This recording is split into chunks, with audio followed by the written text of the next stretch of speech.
Alibaba dropshipping, how to safely buy from Alibaba, pro tips. Okay, you've heard about Alibaba. You know that you can buy large quantities of products there, but it's kind of scary. I mean, who do you buy from? You know, who's going to rip you off and who's going to treat you right? In this video, I'm going to explain it all to you so that you could safely purchase from Alibaba.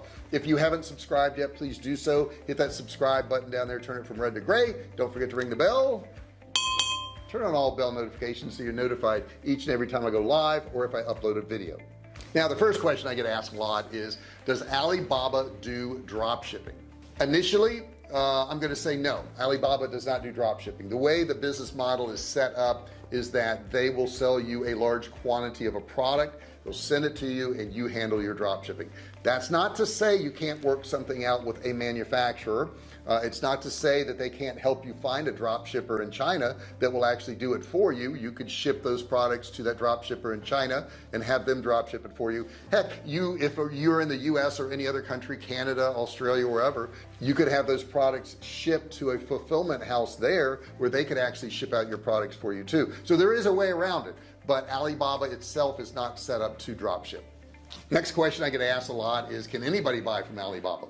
Absolutely. You can be an individual, you can be a business, you can be a large corporation. It doesn't matter. They don't care. Okay, they just want your money. So yes, anybody can buy from Alibaba. Next question I hear is, can you get scammed by people on Alibaba?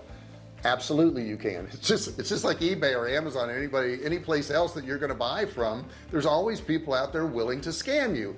Go through this video from beginning to end though, and you'll have a very, very slim chance of being scammed. Okay, so we've also heard about AliExpress. I also get the question, what's the difference in Alibaba and AliExpress? Well, Alibaba, you buy in large quantities and you handle shipping to your customer, whereas AliExpress, you can actually buy single items and they'll ship it out to your customer. Keep in mind, if you buy from AliExpress, you're going to pay more for those products than you would on Alibaba because you're just buying one or two of them, whereas on Alibaba you're buying a large quantity. And the last question I get, not certainly all questions, but it is one of the last questions I get, is why is the shipping so expensive on Alibaba? It's coming from China. That's a long ways off. Okay, if you're in the US or Canada or Australia, China's a long ways off. It's going to be expensive. That's not to say that you can't negotiate some deal with one of those manufacturers. You can certainly try to do that. So what is Alibaba? Well, it's basically a Chinese owned wholesale marketplace, and it's the biggest one in the world. They started in 1999 and they've been doing a great job ever since. I got to tell you, Alibaba has nothing but grown, and they've helped a lot of people just like you who want to do some drop shipping or use Alibaba to sell to your customers and save a ton of money, because you can really save a lot over what you would buy in other countries. Now, just in 2021 alone, Alibaba did $109 billion with the business. That's a lot of money. Alibaba is a really good place to also buy products if you want to private label them. We had a bunch of credit card knives we did, and we wanted our logo and all that printed on there. I bought it from Alibaba and saved a tremendous amount of money. It was a really good product, and to this day we still offer a lot of those to our customers. Now let me walk you through how you can buy on Alibaba. Number one, begin your search. Begin your search for a type of product. What kind of product do you want? Is it clothing? Is it electronics? What is the product? You've got to begin your search, and you've got to find some companies that are going to be selling that product. You'll find a lot sometimes that sell the same product. Next thing you want to do is examine the product search results. Let's take a look at that right now.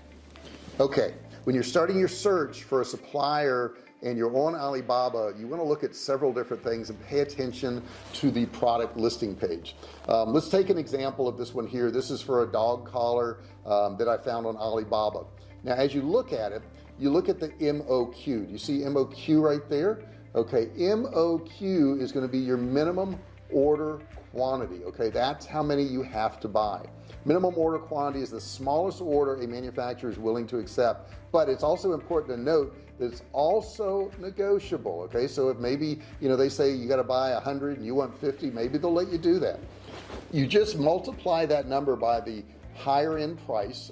In this case here it would be $2.15, and you quickly see that it would be looking at, and then you can see that you'd be looking at a minimum order of about $107.50 plus the shipping from this particular supplier for this product. Now this is good to know later on when it comes to negotiating, because it gives you a good start. Payment options, after understanding the MOQ, you'll likely want to know how you're going to pay the supplier. There's several common methods of payment for each, and each one has the pros and cons of the buyer and seller. Let's take a look at them real quick. The first one is upfront payment, like a bank transfer or something like that. This is where you're going to pay for your product before they even start the order, especially if you're doing something specialized where they're going to print it or something along those lines. But that's the first way to do it. This is the highest risk. There's no way you're going to get your money back if things go sideways. Okay, so you have to keep that in mind when you pay up front. But a lot of times they offer you a discount if you do pay up front. The next one is a letter of credit. A letter of credit is started at the beginning of the sale, and it offers some protection for the buyer and the seller also. I would say it has a medium risk, something along those lines. This is generally used for companies that are going to do a purchase of say $20,000 or greater. The next payment method they will offer is Western Union. This is probably the riskiest of all of them.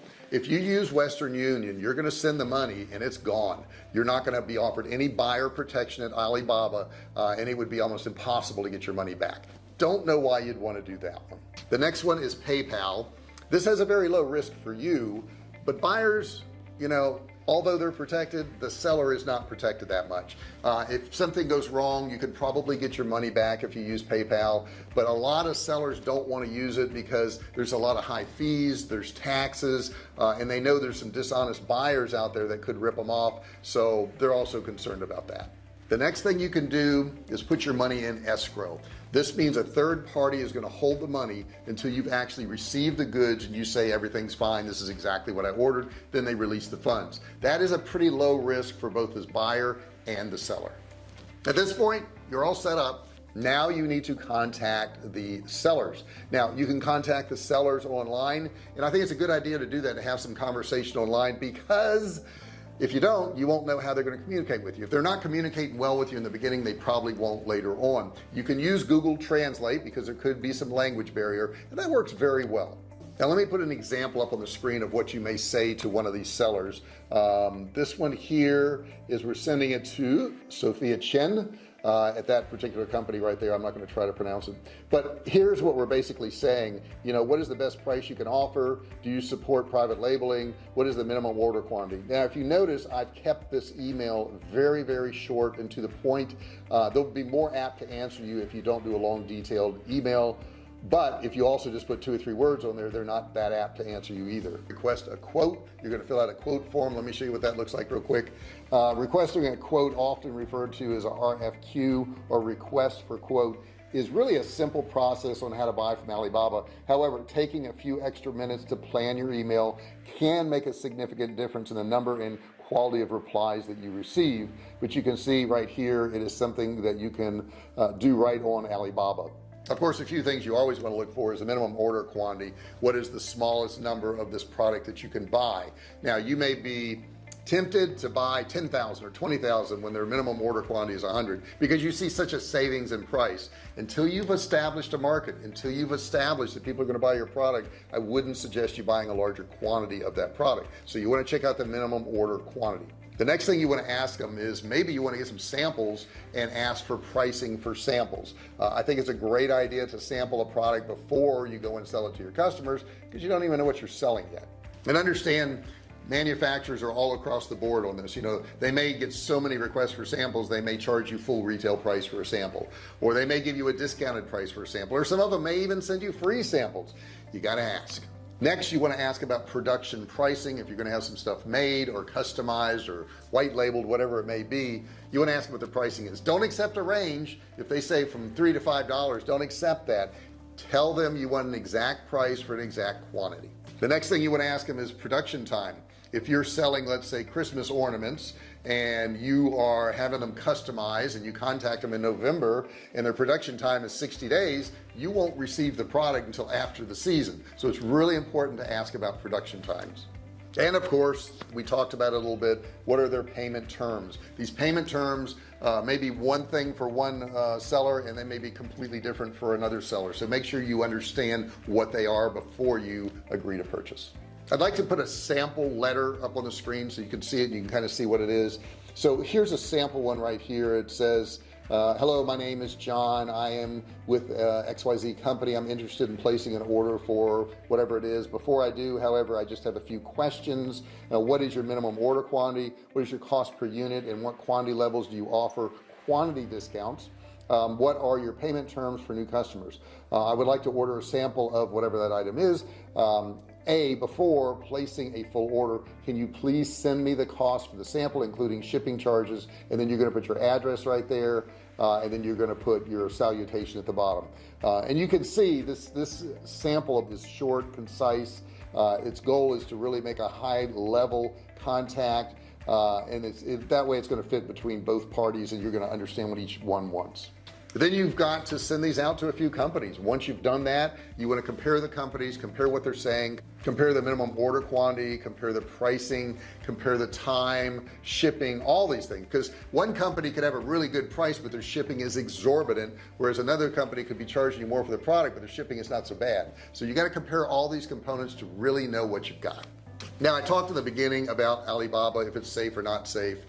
You can buy trade assurance. If you're concerned about that, you're going to pay a fee for it, but it can protect you so you don't have issues on down the road. So that's an overview of Alibaba. I think it's a great place to buy. You need to do your homework like with anything else. You can't just jump on the first company that sells a product like what you want. You've got to check all these things out. You got to look at the reviews of the company. You got to look at what other people said about them. You got to look at the comments on the company. There's a lot of information on Alibaba, and it's to your advantage to read all of this. See what people thought of the product they got from there. They will write long descriptions of what they thought of the company and communication and quality and pricing and shipping times and all that stuff. So make sure you read all that stuff. I hope this helps you out. If it did, give me a thumbs up. I would really appreciate that. Don't forget to share it with your friends and family, and to subscribe. Hit that subscribe button, turn it from red to gray, and don't forget to ring the bell. Turn on all bell notifications so you're notified each and every time I go live or if I upload a new video. Guys, thank you so much for being here. I really appreciate you. I want to help you out. Don't forget there is a comment section below, so you may have a question about this. I may not have covered something that you want to know about. Put it in the comment section below. If I don't know it, I'll probably research it for you. So put it in the comment section below and I'll be happy to help you out. Thank you so much for watching this video. I really appreciate it, and I'll see you in the next one. Hey, thanks for watching my video. Don't forget to subscribe to my channel and click that little bell right there so you can be notified every time I do a new video. Also, click on one of those videos there. Keep watching on my channel.